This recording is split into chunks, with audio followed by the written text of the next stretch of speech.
Assalamualaikum warahmatullahi wabarakatuh. Anak-anak, pada pertemuan kali ini kita akan membahas mengenai teks fabel. Apa itu fabel? Fabel secara etimologi berasal dari bahasa Latin, yaitu fabula, yang artinya cerita tentang kehidupan binatang yang berperilaku menyerupai manusia. Fabel sering juga disebut dengan cerita moral karena pesan yang ada di dalam cerita fabel berkaitan erat dengan pesan moral. Berikut adalah ciri umum teks fabel. Yang pertama, tokoh dalam fabel adalah hewan atau binatang. Yang kedua, tema kisah biasanya mengenai interaksi sosial.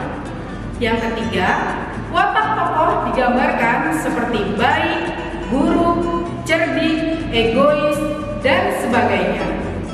Yang keempat, tokoh para binatang bisa berbicara seperti manusia. Cerita memiliki rangkaian peristiwa yang menunjukkan sebab dan akibat. Fabel menggunakan latar alam di hutan, di sungai, di kolam, dan sebagainya. Ciri bahasanya menggunakan kalimat naratif atau peristiwa kalimat langsung yang berupa dialog. Jenis fabel berdasarkan waktu pemunculannya dibagi menjadi dua. Yang pertama adalah fabel klasik. Fabel klasik telah ada pada zaman dahulu. Tidak diketahui persis waktu munculnya. Diwariskan secara turun-temurun lewat sarana lisan. Ceritanya sangat pendek, temanya sederhana, dan kental dengan petuah moral serta sifat hewaninya masih melekat. Yang kedua adalah fabel modern. Fabel modern muncul dalam waktu yang relatif belum lama dan sengaja ditulis oleh pengarangnya untuk ekspresi kesastraan. Cerita fabel bisa pendek ataupun panjang. Dan temanya pada cerita fabel modern ini temanya lebih rumit. Karakter setiap tokoh pun dibuat lebih unik. Unsur intrinsik pada fabel terbagi menjadi 5. Yang pertama ada tema, yang kedua ada tokoh dan watak, yang ketiga ada alur, yang keempat ada latar, yang kelima ada amanat. Kita mulai dari pertama ya, yaitu tema. Tema adalah gagasan pokok dari suatu cerita. Kalian dapat menentukan tema di dalam suatu cerita dengan cara melihat judul cerita tersebut, atau kalian dapat membaca cerita tersebut secara keseluruhan lalu menyimpulkan apa tema yang terkandung dalam cerita tersebut. Yang kedua, tokoh. Tokoh di sini dibagi menjadi 2, yaitu tokoh utama dan tokoh pembantu. Tokoh utama adalah tokoh yang sering muncul di dalam cerita, sedangkan tokoh pembantu kemunculannya sangat sedikit. Berdampingan dengan tokoh tentunya ada watak. Watak di tokoh ini terbagi menjadi 3. Yang pertama ada protagonis, ada antagonis, dan yang ketiga ada tritagonis. Protagonis adalah tokoh yang mendukung cerita, sedangkan antagonis adalah tokoh yang menentang cerita, dan tritagonis adalah tokoh sebagai penengah antara tokoh protagonis dan tokoh antagonis.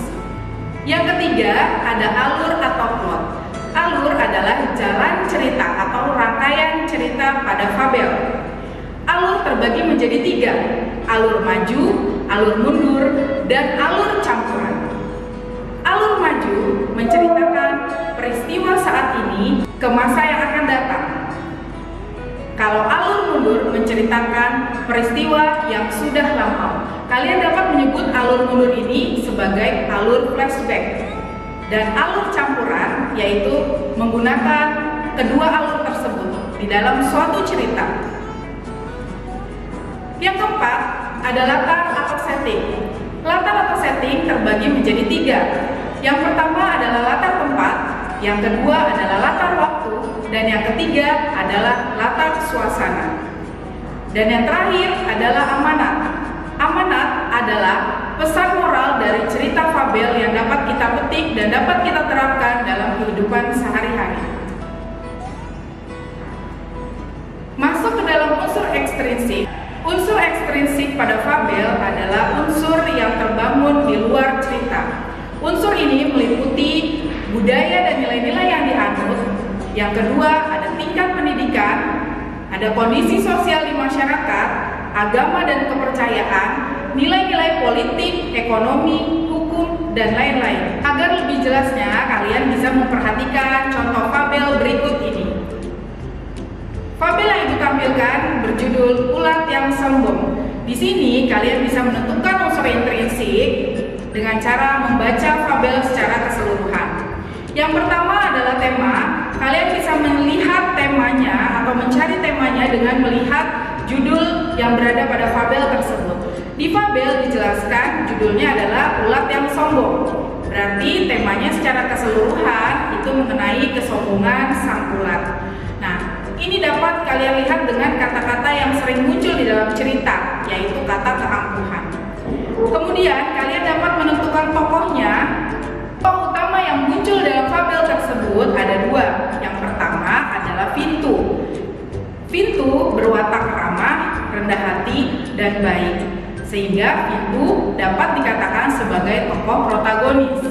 Sedangkan tokoh antagonisnya di sini ada Tufi yang berwatak angkuh, suka meremehkan binatang lain.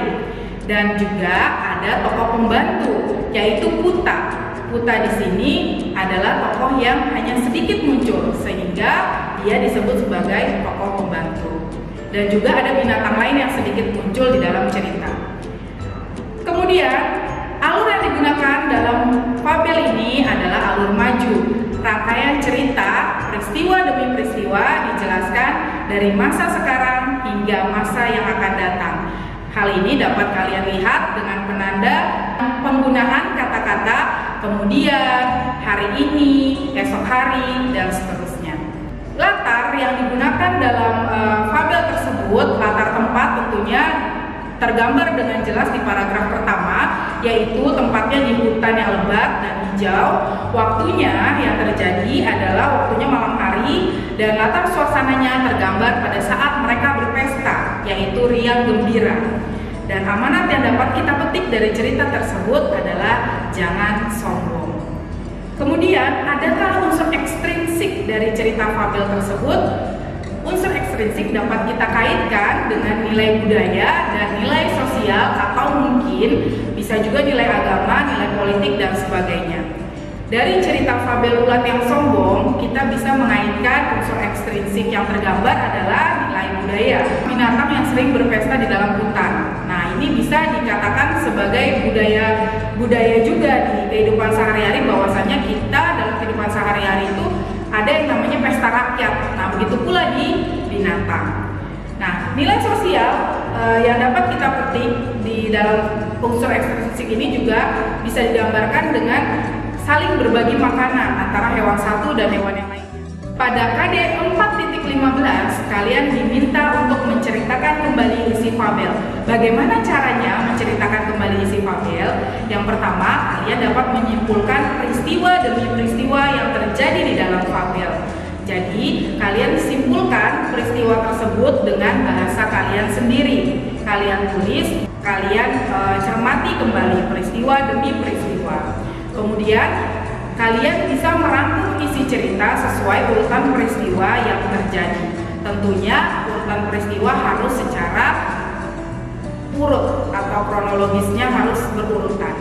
Dan kemudian yang terakhir, kalian dapat menceritakan kembali isi fabel secara utuh dan secara lengkap dengan bahasa kalian sendiri. Nah, mudah kan? Kalau kalian ingin berlatih lagi untuk menentukan unsur intrinsik dan ekstrinsik pada fabel, kalian dapat membuka link berikut. Selamat mencoba, tetap semangat dan terus berkreasi. Assalamualaikum.